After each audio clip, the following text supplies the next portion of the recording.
So today we are going to talk about Google Summer of Code. I'm going to briefly introduce you into what is Google Summer of Code. Brief, or let's say firstly, it's an opportunity. It's an opportunity, and I think everyone should look at it because this thing have literally changed my life. It literally changed my life as how I am today.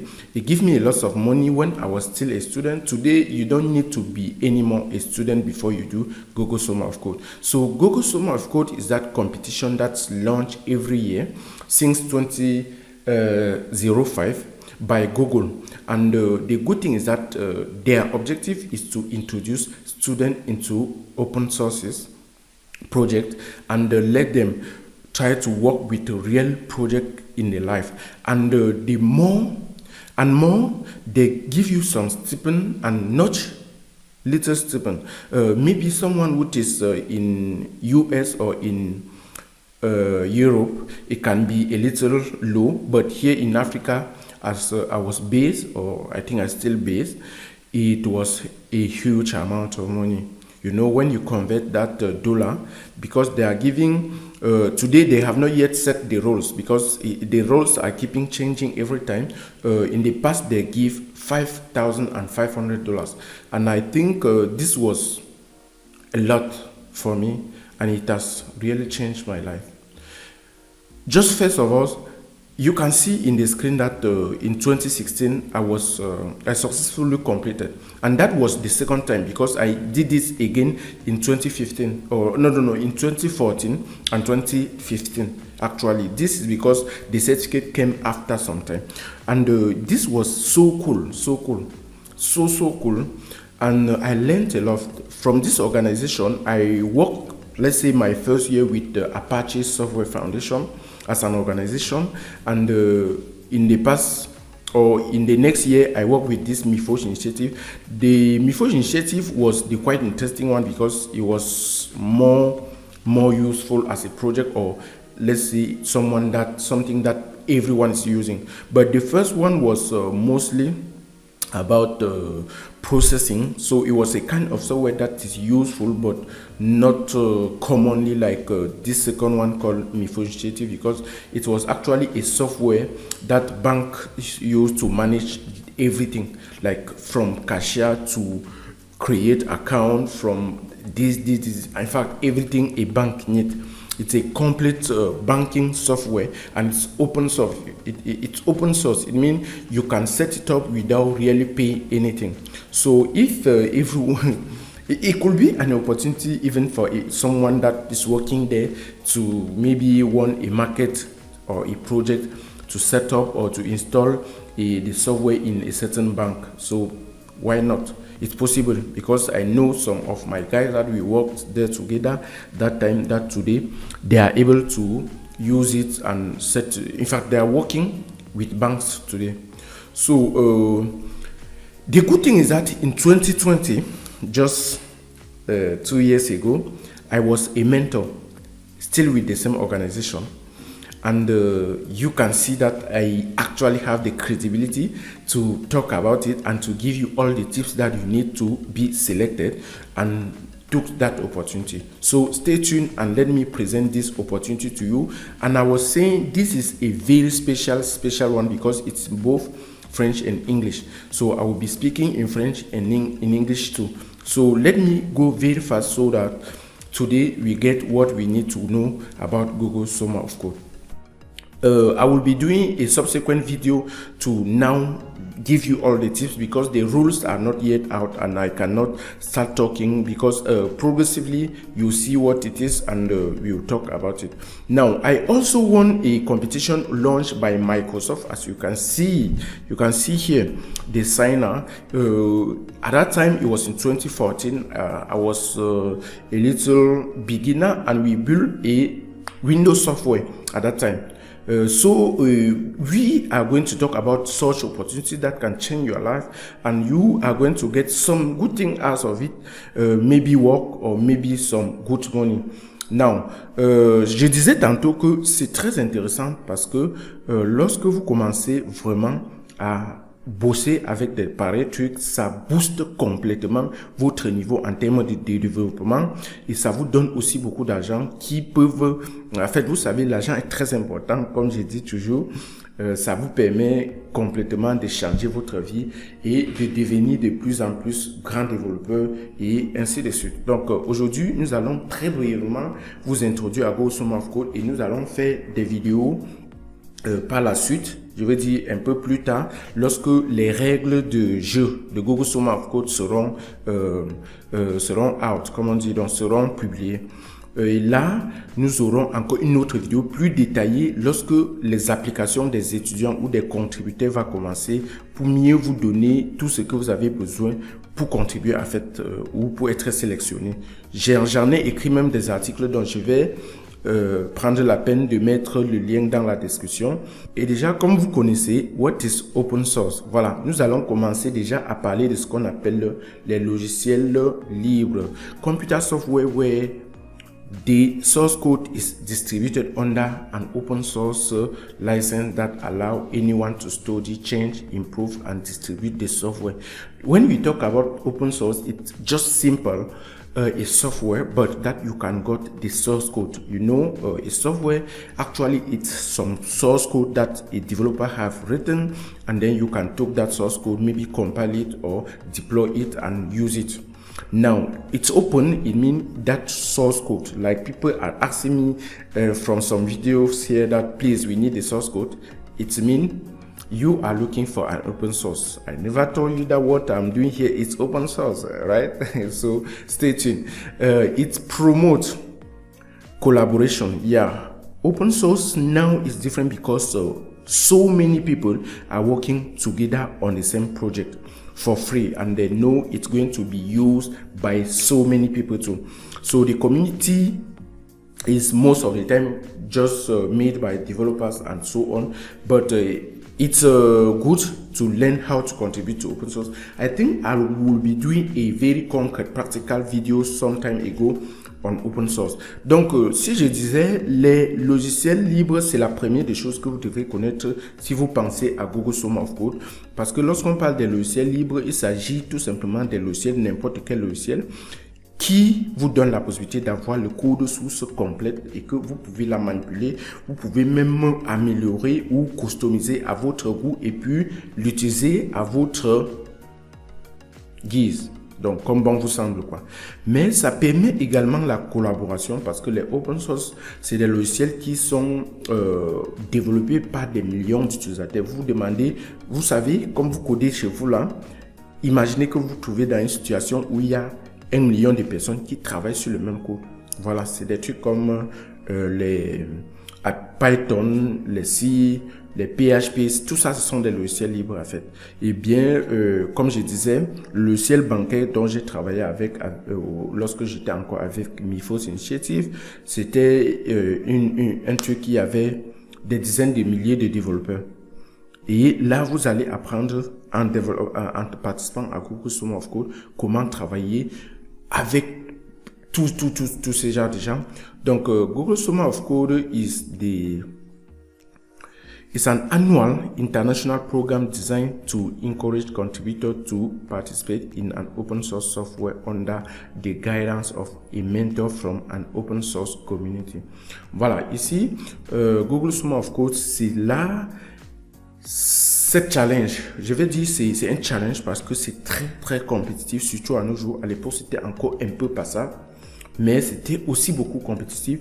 C'est cette compétition qui est internationale et ça permet à toute personne qui veut contribuer, qui veut apprendre à développer ou qui veut booster son niveau de développement de y participer. Donc, vous postulez, vous faites ce qu'on appelle une demande.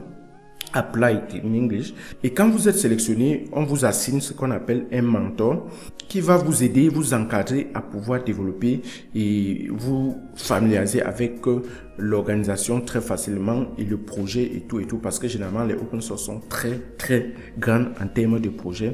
Donc quand vous arrivez tout début, vous êtes très frustré, il va falloir l'aide de quelqu'un comme ça qui s'y connaît pour vous encadrer et vous aider à mieux prendre la main.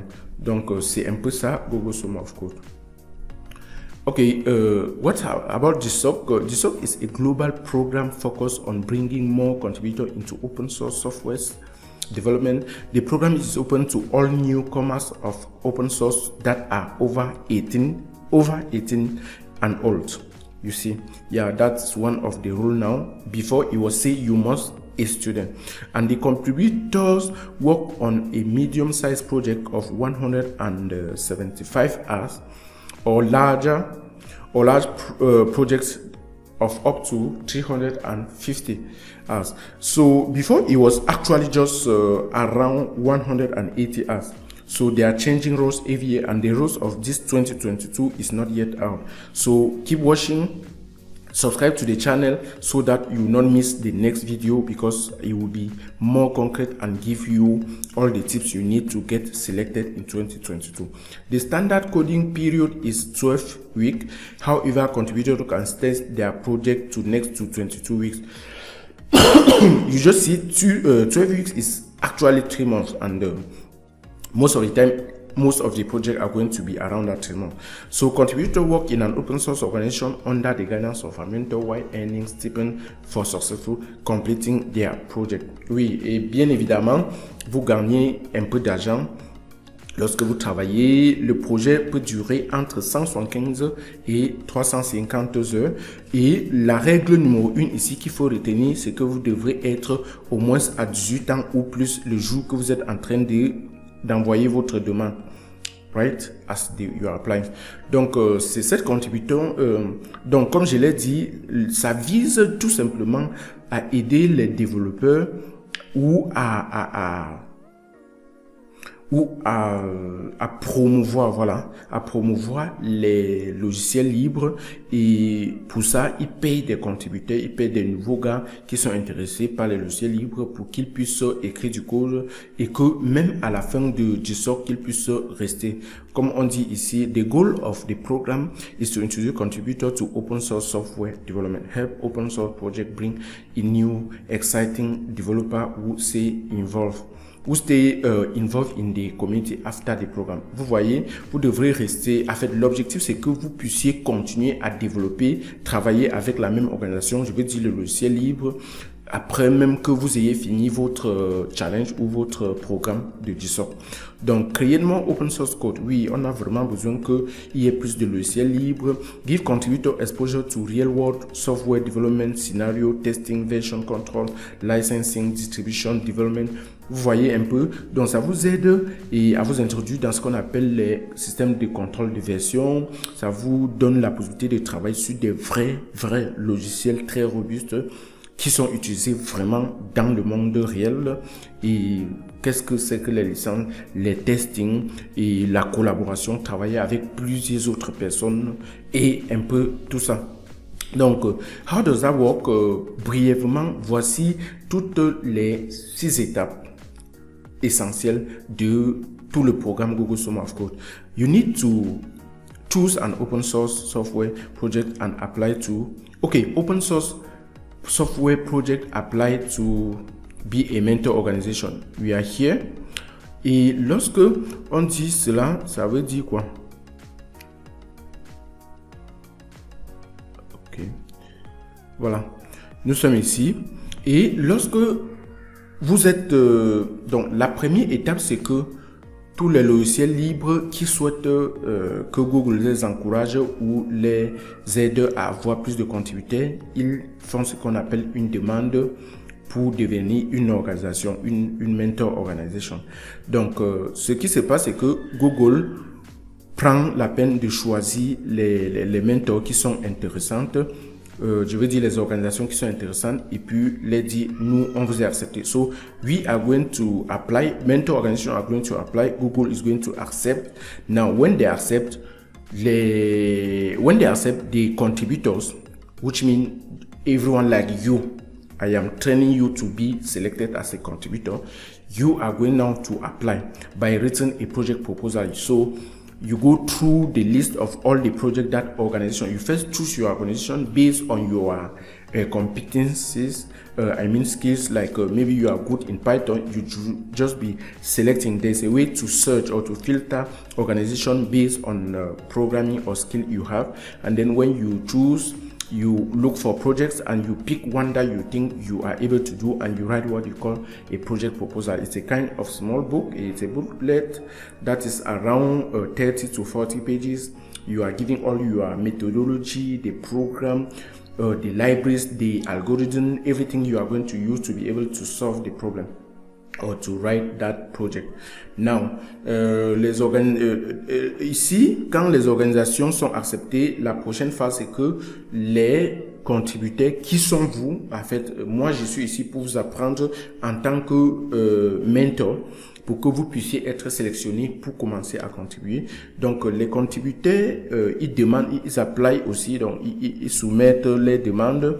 Et pour le faire, vous écrivez ce qu'on appelle un project proposal. Donc, une proposition de projet, c'est une sorte de petit bloc, de petit cahier de 30 à 50 pages maximum, où vous essayez de détailler toute votre méthodologie, les logiciels, les librairies, je vais dire également des algorithmes dont vous allez utiliser pour résoudre ce problème bien particulier, parce que il va falloir que vous scannez toute la liste des organisations qui ont été sélectionnées en filtrant, peut-être en utilisant vos compétences. Si vous êtes un développeur plutôt PHP, vous ciblez juste des open source organizations qui font avec PHP, et puis quand vous soumettez votre projet, les organisations vont prendre la peine d'étudier toutes les propositions ou toutes les demandes que les étudiants ont données. C'est très compétitif à nos jours, et quand ils vont choisir quelques étudiants, Google va finalement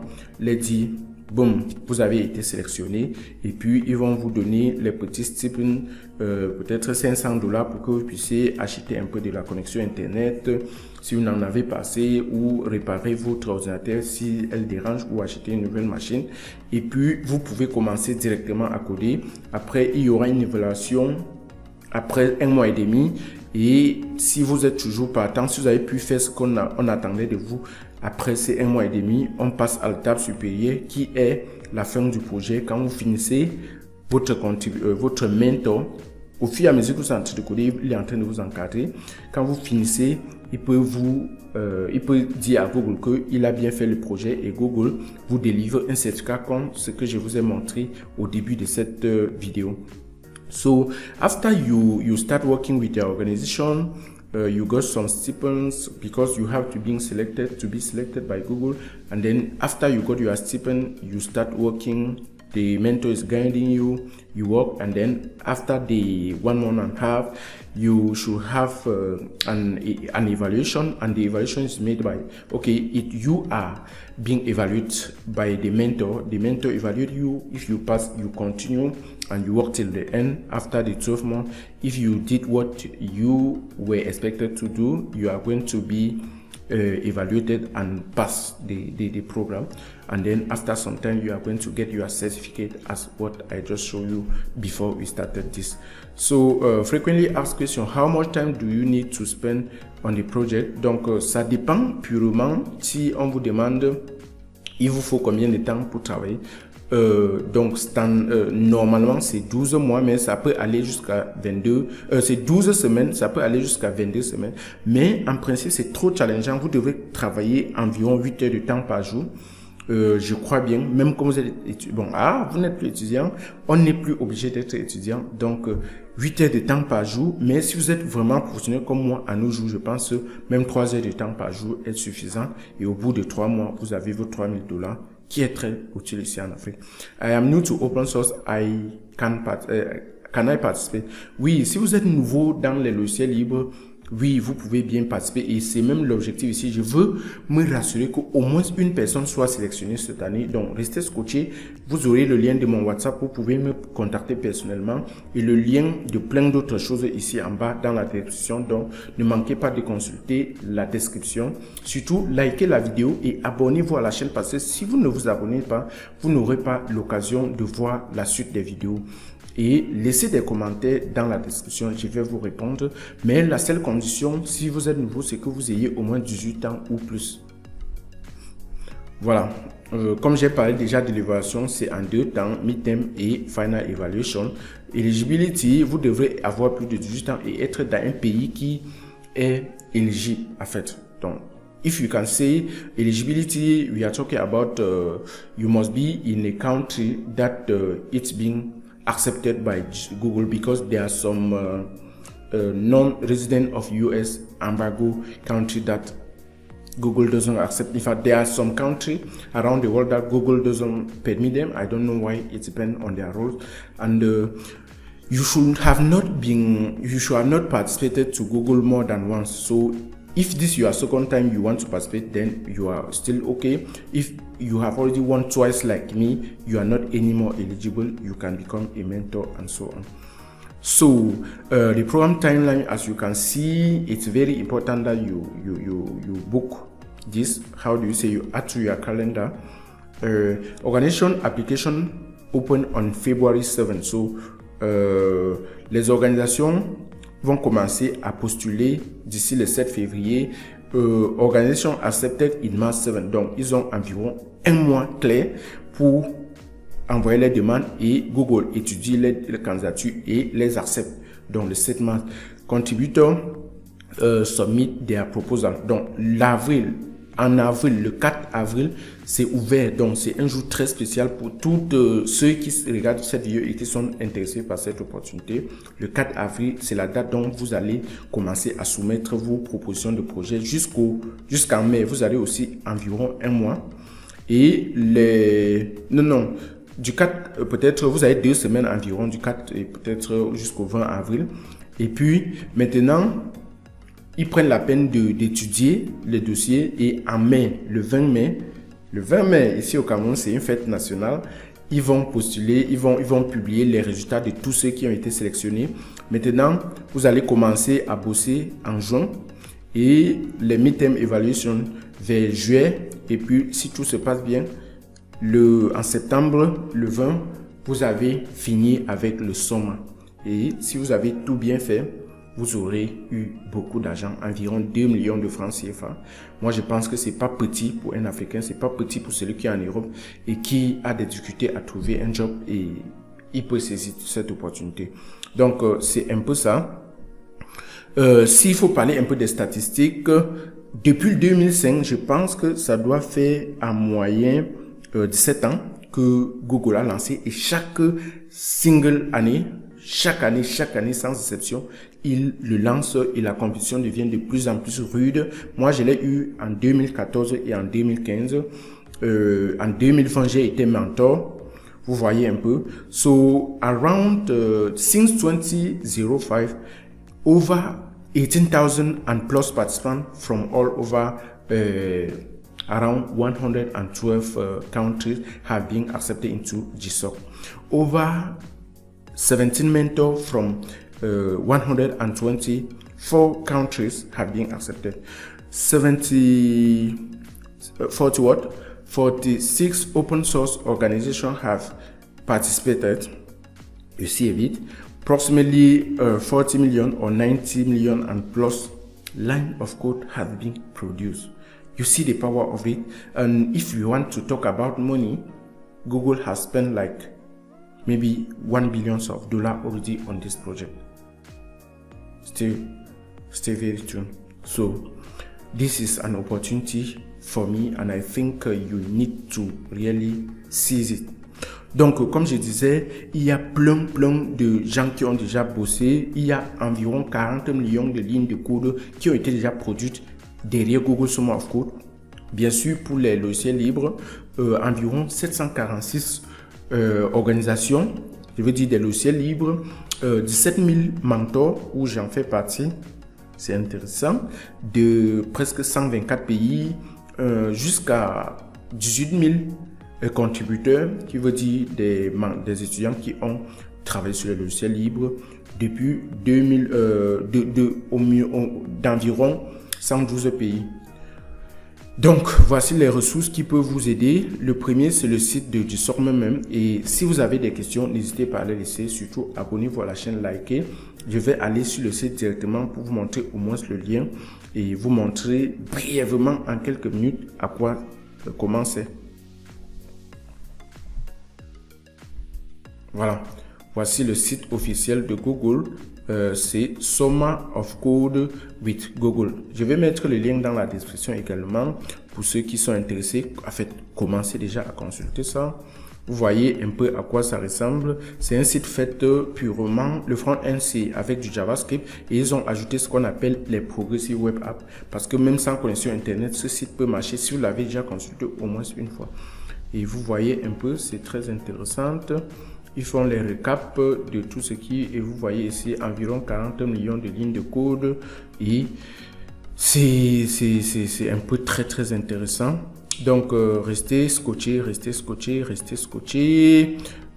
abonnez-vous à la chaîne parce que c'est là où vous allez maîtriser beaucoup de choses.